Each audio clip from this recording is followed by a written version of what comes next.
بسم الله والصلاة والسلام على رسول الله وعلى آله وصحبه أجمعين أما بعد. So today, inshallah, we're going to talk about something which is very important, which is the history of the four schools of thought. Or you can say the development of fiqh, the evolution of fiqh. So why is this something relevant for you to learn? So you might see some differences in how people pray. For example, you might find somebody putting his hand on his chest when he's praying. Somebody might put it on his navel or below his navel. You might see someone who's got his hands on his sides. You might find, for example, somebody who says if you bleed from your hand or somewhere that your wudu breaks. You might find someone else who says something else.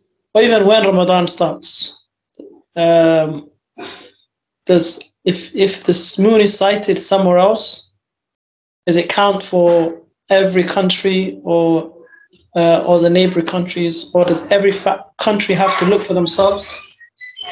And like that.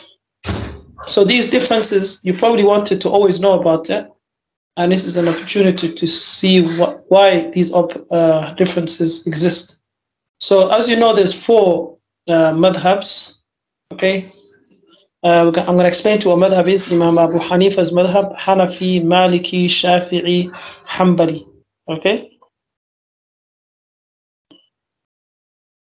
So, for example, I've just talked about, for example, what breaks wudu. For example, Abu Hanifa and Ahmed said anything that comes out from your body, not even only the private parts, anything that comes out from your body, it breaks the wudu, like pus or blood from other parts of your body. They said it breaks the wudu. They didn't really look at if it comes out for a reason or doesn't come out for a reason. Is it because you're healthy or not? So that's their opinion. That's why you find in some books it says, in the Hanafi books, like, and we're going to tell you where the Hanafi madhab is practiced, or with which communities, they would say if you bleed, it breaks the wudu, and like that. Shafi'i madhab would say anything that comes out from the private parts. So they just said anything that comes out from private parts breaks the wudu, whether you're sick or not.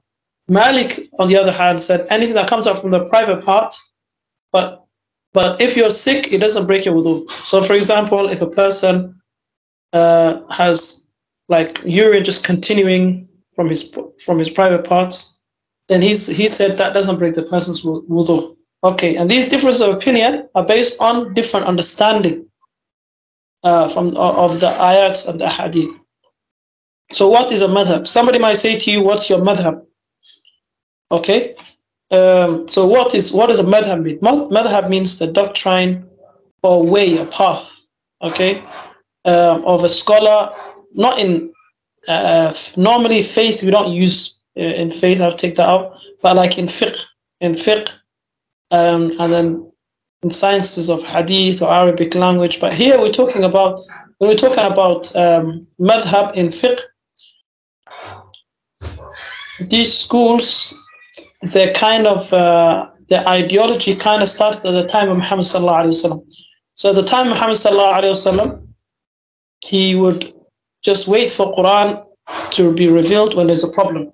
Okay, so when there's a problem, Allah will tell him what to do, or he will be inspired in another way, and then he would do something and be recorded as hadith. And he showed us, even you at the time of the Sahaba, you'll find differences. At the time of Muhammad sallallahu alaihi wasallam, some companions would understand one ayah in another way, and others would understand another way. And then Muhammad sallallahu alaihi wasallam would say, these guys got the correct understanding. But for the other guys, they would get rewarded for trying because they need to practice. Okay, so that was the beginning of the difference. These different schools of thought from the time of Muhammad sallallahu alaihi wasallam, because even the companions themselves, they started differing on things where there is space for difference. Okay, so that's a madhab. And it's not going into the aqidah. When it comes to belief, there's no difference between the 4 imams. Okay? The 4 imams are, like we just saw, the 4 madhabs are Al-Hanafi, Al-Maliki, Al-Shafi'i, Al-Hanafi, Al-Maliki, Al-Shafi'i, Al-Hanbali. Okay? I just said also there's no difference between them in terms of their aqidah. But they differed in how they understood the Quran and Sunnah, where there was space for difference. And they had these different, basically, rules that they would follow. Question would be, why these 4 sheikhs? So these 4 sheikhs, they were like the most knowledgeable people at their time. And people recorded their opinions, and also their understanding was amazing. So their understanding of the Quran Sunnah was far beyond anybody else at their time. Yeah. So for example, Abu Hanifa, he was alive, like he was born 80 AH. So like we learned the history. So remember the last Khalifa, Ali radiallahu anhu, he was alive 40 AH, 40 years, 40 Hijri, 699. So you can see how close he was to the companions. Maybe he was alive when the companions were alive, but he didn't actually see them. So he didn't see them. He saw the followers of the companions. And he was known for, like, he grew up in Iraq. He used to sell silk in the beginning. And it seems like one of the companions made dua for his father. So I remember Iraq. So basically, from a young age, he memorized the Quran. He actually learned hadith from a sheikh called Hamad, and he became a well-known person for his intelligence and his arguments. Even all the other sheikhs would say that he was basically the most knowledgeable people in his time in terms of fiqh. So he lived for 70 years, and we're going to see how his madhab was. There was a lot of opinions, like logic, because at the time he was alive and where he was, there were a lot of fake hadiths people were making up. So he would scrutinize hadiths and reject them. But then he did say, if there's any hadith that is later, discovered by you, and I go against it, then leave my sayings and follow the hadith. Then you have, so he was known for his knowledge, his ibadah. He would do tawaf around the Kaaba always, with Quran.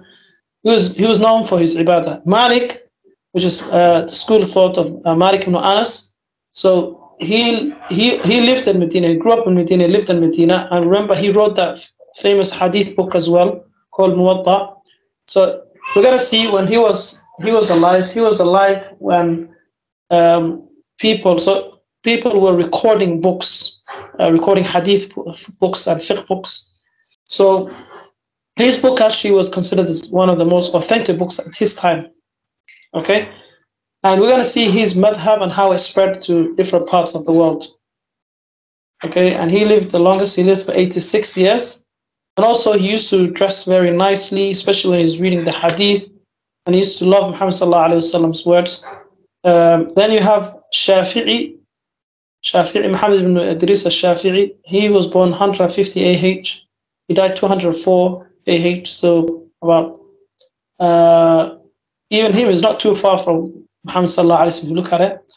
And he was born in Gaza in Palestine, although he traveled to different places like Egypt, and he changed a lot of his opinions. So he was a student of Malik. And then you have Hanbali, Ahmad ibn Hanbal. So he was born 164 AH. So even Shafi'i has a hadith book or fiqh book together. Ahmad has a hadith book and fiqh book. Shafi'i was known to have photographic memory. His understanding was amazing as well. And I think you probably heard a lot about him. And he was the student of Malik. And then Ahmad was also the student of Shafi'i. So that's how they're all connected. All these three are connected. They're all connected. And they're all known for their ibadah, their understanding. That's why they became imams. There were other sheikhs like them, but their madhab became famous. People recorded their opinions. So, for example, let me go to the next slide. So this tells us how they're all related, the relationship between them. Okay, if you look at this map, you see how these madhabs have spread to different parts of the Muslim world. So if you look at, if I start with Hanafi, it's more in subcontinent Asia, so like in Pakistan, Afghanistan, you've got all the most of the Asian countries, they follow Hanafi. So you've got even Kazakhstan, Uzbekistan, okay? And then you've got the Hanbali, which is mainly practiced in Saudi Arabia and parts of Emirates like Sharqa, and also I think parts of Kuwait as well, okay, following the madhab. And then you have the Maliki. Can you see the map? Yes, Malik. Okay, so you got the Maliki madhab spreading into, it was mainly in Medina, but then spread to northern Africa. So you can see a lot of African countries actually follow the Maliki madhab. And then you have, after that, you've got the Shafi'i madhab, which is mainly you can see in Somalia and East Africa, Horn of Africa. Okay? And then you've got the Shia. So basically, only the Sunni madhabs are those four. The Shia, they have their own madhabs and their own. Obviously, we don't really look into their madhab. They would try to they have different understanding of the Quran, different hadiths, they have chains of hadith and all of that. So, also there's another group called Ibadi. They're not counted a part of Ahlul Sunnah because they had the belief of the Khawarij, the people who killed Uthman and Ali. Okay, if I go down, so here it tells us where these different madhabs. You have the Zaydi madhab, which is closest to Shi'i madhab, which is closest to Sunnah. But yeah, so they just choose. They say Ali should have been before Abu Bakr, but they don't curse all the other companions. That's mainly practice in Yemen. Okay, there's sources of their sources. For example. So first, Abu Hanifa will look at the Quran. All of them. First, they will look at the Quran. Let's say an issue comes up. For example, let's say Bitcoin. Today is Bitcoin. If somebody asks you, Bitcoin is a halal or haram? You look in the Quran, you don't find anything about Bitcoin or the concept about Bitcoin. You look in the Sunnah, nothing about that. Okay, did the companions talk about it? No. Did the companions say anything about it? So then the next thing will be to do like some comparison. Okay, some way to kind of give a ruling. So this is what they would do. They will look at first, all of them will look at the Quran first, then they'll look at the Sunnah, then they will look at what the companions said, which is like the consensus. Because remember, the companions used to gather together, and then Umar would ask, what's your opinion in this? And they would take he would take their opinions, so what they agree upon. The next level will be qiyas, which is like comparing two things. Like, for example, drugs are haram because they intoxicate the mind, and also alcohol does that, so it takes the same ruling. We already talked about this. So Shafi'i also, he would also look at what the companions would say. So Shafi'i would see the saying of a companion he would look at the saying of one companion if he didn't contradict the majority. Ahmed will do that as well. And then Shafi'i will look at qiyas. But the others would use something called istihsan, like legal preference, and they would use other things like urf, customs, what do Muslims practice, what is common for them to practice. For example, like when it comes to marriage, Somalis have customs and practices. As long as it's not haram, you can allow that. Malik would look at what the people of Medina used to practice, because he said the people of Medina are closest to Muhammad sallallahu alaihi wasallam, and he would see what they used to practice. Okay, so they would differ. When you go down, they would differ on how they would use different methods. I'm not going to go into all of them. But that causes differences then. Because if you're preferring one source over another, then that would cause differences. So we can talk about how fiqh developed as well. There's how it evolved. Fiqh is, I think you know, fiqh is understanding of the religion, starting from like wudu and salah, zakah, saum, hajj, until you get all the way to criminal law. And I think a lot of it you covered it. So at the beginning, the foundation stage, Muhammad sallallahu alaihi wasallam would have a problem, and then he would receive Quran, or he would practice the understanding of the Quran and the Sunnah. The second era, the time of the companions, they would just gather people, the companions, see who's heard of hadith, who has an understanding of the ayah, and that's what Umar used to do at the time of the Khalifas. So it was a lot of consensus. There were a lot of consensus. Companions would agree on this, and also like Umar, he would try to then do ijtihad. If you can't find anything in the Quran, Sunnah, no companion has a opinion or knows something, then he would do ijtihad, like he would try to do analogical reasoning or comparison. So anyway, it seems that at that time, Iraq was becoming more, people were focusing more on logic because they didn't have a lot of, like, we're going to see anyway. The next stage is the time of the Umayyad dynasty. Remember we said Muawiyah becomes the leader. So that was the beginning of a new dynasty. And it was like a king, it was a kingship. Okay, so at that time, the Sahaba, some of them, they were not happy with what was going on. And remember, there was different groups, they were making up fake hadiths. So people, the Sahaba became scattered. So you couldn't really have like that consensus, the agreement between the companions. And so there was more increase of like coming up with opinions. Okay, so this was basically the time of Abu Hanifa. So there's a lot of fake hadiths, and he was in Iraq. So he would scrutinize the hadith, and sometimes he would reject the hadith, and because he has doubt in it, and then he would come up with his own opinion. And that's why sometimes, and he did say though, if you find out that the hadith is correct, then that is my opinion. Forget what I said and follow the hadith, if the hadith is correct. Okay, the next stage was the stage of the other three. So this time was when the fiqh was being recorded. Actually, it was a flowering stage for all the Muslims, because it was a time when, you know, the Muslims were writing about science, they're writing books, we're translating through this Abbasid dynasty. It was a golden time for the Muslims. So that's why a lot of books were written, hadith, and all the fiqh books and hadith books were written at that time. The next stage, through this Abbasid dynasty, inshallah we'll learn about it, there used to be debates between the different madhabs. So they would now just focus only on their madhab, and so a lot of it caused, like, each madhab started to record their books, and it became like a school of thought. Okay, so the last stage was where there was stagnation and decline. So everything started to kind of become a problem, because now people were blind following Abu Hanifa. But Abu Hanifa did say, if there's a hadith that you find out, I don't know, leave my sayings and follow the hadith. So people started to blind follow. When people start blind following other people have said without looking at the Quran and Sunnah, which is the main source, then it becomes a problem. And that's what happened.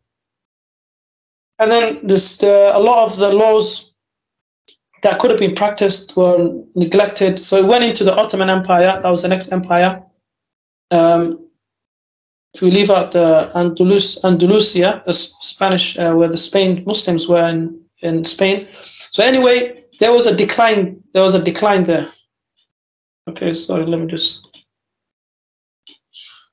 So that's what we're trying to avoid. We don't blind follow Shafi'i or Ahmed. We can see the Somali people are Shafi'i. So, for example, they don't say anything about our madhab. They don't say anything about if you eat camel meat. They say it doesn't break your wudu. But there's a hadith, but they had a different understanding of it. Allahu Alam. Okay, so like I said, at the time of after the companions, the people in Medina were focusing on hadith, and there were people in Iraq who they called people of reasoning, and they were focusing mainly on reasons, on opinions. Then I think I already talked about that. So here it just says, for example, Imam Shafi'i said, if a hadith is known to be correct, then it should be considered my madhab. That's my madhab. So it doesn't mean they were coming up with opinions because they didn't have access to some hadiths.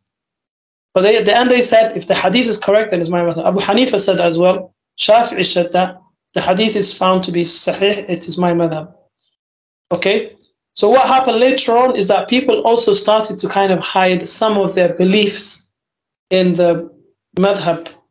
Okay, so for example, Maturidi and Ash'ari, so Malik and Shafi, you might find Ash'ari, some sheikhs who followed that madhab, they might have Ash'ari, like they would interpret, for example, Allah's names and attributes and say Allah doesn't have, for example, and they would still considered as Ahlul Sunnah wal Jama'ah, but the interpretation of, like, for example, they would say Allah is not above his throne, is everywhere. Okay, these kind of things. So you have to be careful when you are studying the madhab that you study from a person who has correct aqeedah as well. Okay, like we said, when you're learning tafsir, the person you're learning from has to have a correct aqeedah. So remember, Hanafi, Abu Hanifa, Malik, Shafi'i, Hanbali, their aqeedah was perfect. There was no problem with their aqeedah. But then people who later started to follow their madhab, started to add certain things. Anyway, at the end of the day, we always go back to the Quran and Sunnah. And so a person can follow madhab, and you will end up following madhab. If you're living in these Muslim countries, you can't kind of deny. I can't be in Somalia and say, oh, I'm not going to follow Shafi'i madhab. Everybody else is following. So you can follow madhab, but you have to go against that madhab if it goes against the Quran and Sunnah. Okay? Allahu A'lam.